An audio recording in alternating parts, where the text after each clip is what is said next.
ஏனுங்க நம்ம கோயம்புத்தூர்ல 45 லட்சம் ரூபாய்க்கு மாசம் 17,000 ரூபாய் வாடகை வர மாதிரி ஒரு 1 BHK அபார்ட்மெண்ட் விலைக்கு வந்திருக்குதுங்க. இந்த அபார்ட்மெண்ட் வந்து 480 சதுரடிங்க.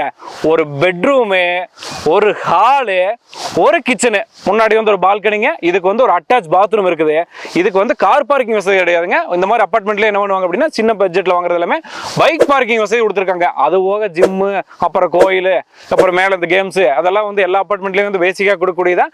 இந்த அபார்ட்மெண்ட்டுக்கு வந்து இந்த ஓனர் வந்து 2 லட்சம் ரூபாய் வந்து செலவு பண்ணி இன்டீரியர் ஒர்க் பண்ணி வச்சிருக்காங்க. இவர் வந்து ஒரு இன்வெஸ்ட்மெண்ட்டுக்காக வாங்கினாரு. ரெண்டாவது ஃபார்ம் ஹவுஸ் மாதிரி இதை கட்டாராமா, அதனால வந்து இது கொடுக்குறாருங்க. இந்த அபார்ட்மெண்ட் அமைச்சிருக்கூடிய எக்ஸாக்ட் லொகேஷன் வந்து அவினாசி மெயின் ரோட்ல இருந்து 1.5 கிலோமீட்டர் கொடிசியா பக்கத்துல தண்ணீர் பந்தல்னு சொல்லுவாங்க. அந்த இடத்துல தாங்க இந்த அபார்ட்மெண்ட் அமைச்சிருக்குது. நிறைய பேர் ஒரு கேள்வி கேட்பீங்க, இந்த அபார்ட்மெண்ட் இப்போ வாங்கிடுறோம், ரெண்டாவது என்னைக்காவது ஒரு நாள் வந்து டெமோலிஷ் பண்ண நமக்கு என்ன அப்படின்னு சொல்லிட்டு.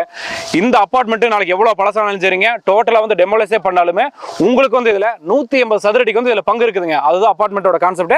ஒரு 10 வருஷமா 20 வருஷமா 50 வருஷமா அன்னத்தன்னைக்கு அந்த 180 சதுரடிக்கு என்ன ரேட்டோ அந்த அமௌண்ட் வந்து உங்களுக்காக கொடுத்தாங்கணும் அப்படிங்கிறது அபார்ட்மெண்டோட டேர்ம்ஸ் அண்ட் கண்டிஷன்ஸ். இந்த 1 BHK சூப்பரான ஒரு அபார்ட்மெண்ட் அவங்க நீங்க வாங்கணும்னு நினைச்சீங்க அப்படின்னா இந்த வீடியோல ஒரு ஃபோன் நம்பர் இருக்கு. இதோட விலை வந்து 45 லட்சம் ரூபாய் சொல்லியிருக்காங்க.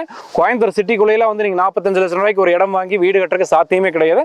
பட் ஒரு கம்மியான ரேட்ல ஏதாவது எனக்கு ஒரு வீடு வேணும் அப்படிங்கிறவங்களுக்கு அபார்ட்மெண்ட்டை நீங்க தாராளமா வாங்கிக்கலாங்க.